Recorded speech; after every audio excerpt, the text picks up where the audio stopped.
Hello നമസ്കാരം.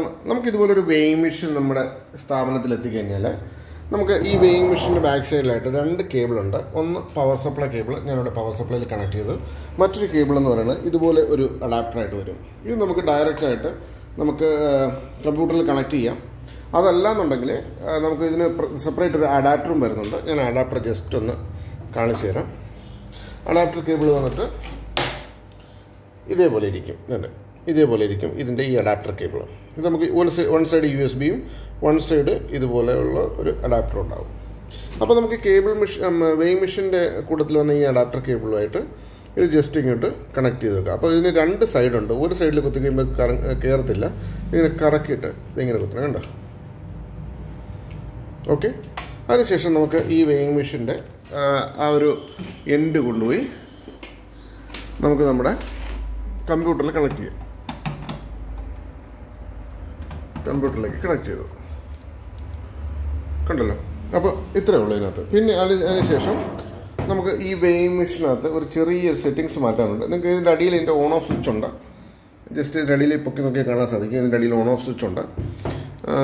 പിന്നെ ഇതിൻ്റെ പ്ലേറ്റ് ഇടുന്നത് വളരെ സിമ്പിളാണ്. ഇവിടെ രണ്ട് നെറ്റ് ബോൾട്ട് ഇട്ടാൽ മതി. അതിനുശേഷം നമുക്ക് സ്റ്റീൽ പ്ലേറ്റ് ഇതിൻ്റെ അടിയിൽ വയ്ക്കാം. കുറച്ചൊന്ന് നന്നായിട്ട് ടൈറ്റ് ചെയ്ത് കഴിഞ്ഞാൽ ഇത് ഇളകാണ്ടിരിക്കും, നല്ല പ്രോപ്പറായിട്ടിരിക്കും.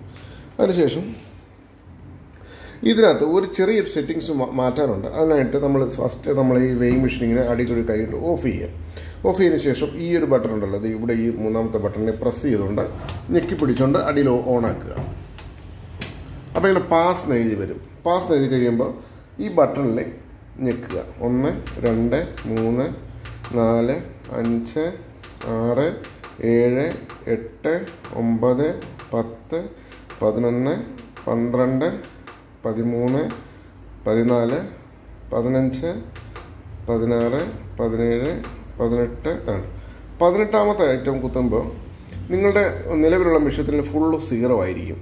0 0 0 0 0 എല്ലായിടത്തും 0 ആയിരിക്കും. ഇത് നമുക്ക് 10 എന്നാക്കണം. അതിന് വേണ്ടിയിട്ട് ഈ ഒരു ബട്ടൺ കണ്ടില്ലേ, ഇതിലിങ്ങനെ കുത്തി കൊടുത്താൽ മതി. കണ്ടോ? ഇത് 1 2 3 അല്ല 9 ആക്കിയാലും മതി. ഇത് ഇപ്പുറത്തെ ബട്ടൺ കുത്തുമ്പോൾ ഇതിങ്ങനെ 0, കണ്ടോ? ഇത് മൊത്തം 0 ആയില്ലേ. ഇതിനുശേഷം 1 2 3 4 5 6 7 8 9 ആക്കിയാലും മതി.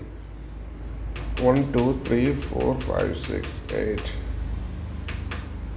9 ഈ 9 ആക്കിയാലും മതി. അതിനുശേഷം ഈ ടയർ എന്ന് പറഞ്ഞതിൽ കുത്തുക കണ്ടിന്യൂസ് കുത്തി വെക്കുക. അതിനുശേഷം ഇത് 0 ആകും.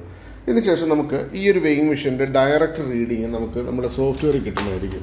അപ്പോൾ നമുക്ക് സോഫ്റ്റ്വെയർ കിട്ടാൻ വേണ്ടി നമുക്ക് Raintech POS ബില്ലിംഗ് സോഫ്റ്റ്വെയർ ഇവിടെ ഓപ്പൺ ചെയ്യാൻ എൻ്റെ ഡെസ്ക്ടോപ്പിൽ ഇവിടെ കാണാൻ സാധിക്കും. നോക്കൂ,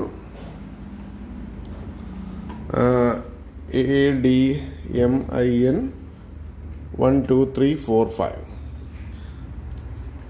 അപ്പോൾ നമ്മളിങ്ങനെ ഈ സോഫ്റ്റ്വെയർ ഓപ്പൺ ചെയ്ത് കഴിയുമ്പോൾ ഇവിടെ മാസ്റ്റർ എൻട്രിയിൽ ഫസ്റ്റ് ഈ വെയിങ് മെഷീൻ്റെ കോം പോർട്ട് സെലക്ട് ചെയ്യണം. അതിനുവേണ്ടി ടെർമിനൽ സെറ്റിങ്സ് എടുക്കുക. അതിനുശേഷം നമ്മുടെ പ്രിൻ്റർ ഇവിടെ ആഡ് ചെയ്തിട്ടുണ്ടല്ലോ, ഇവിടെ നമുക്ക് കോം സെറ്റ് ചെയ്യേണ്ട ആവശ്യമുണ്ട്. കോം 2 ആണോ കോം 3 ആണോ എന്നുള്ളത് നമുക്കിവിടെ സെറ്റ് ചെയ്യണം. അപ്പോൾ മാത്രമേ ഈ വെയിങ് മെഷീന് ഇതുമായിട്ട് കണക്റ്റ് ആവുള്ളൂ. അതിനുശേഷം അത് നമ്മുടെ Raintechൻ്റെ കസ്റ്റമർ കെയർ തന്നെ ചെയ്യുന്നതായിരിക്കും. അപ്പോൾ നമുക്ക് അതിനെക്കുറിച്ച് ടെൻഷൻ അടിക്കേണ്ട കാര്യമില്ല. അതിനുശേഷം നമ്മളിങ്ങനെ വെയിങ് മെഷീൻ വെക്കുകയാണെന്നുണ്ടെങ്കിൽ ഓട്ടോമാറ്റിക്കായിട്ട് വെയിറ്റ് അവിടെ റീഡബിൾ ആകും. അപ്പോൾ മറ്റ് ടെക്നിക്കൽ ഇഷ്യൂസ് എല്ലാം Raintechൻ്റെ കസ്റ്റമർ കെയർ ചെയ്യും.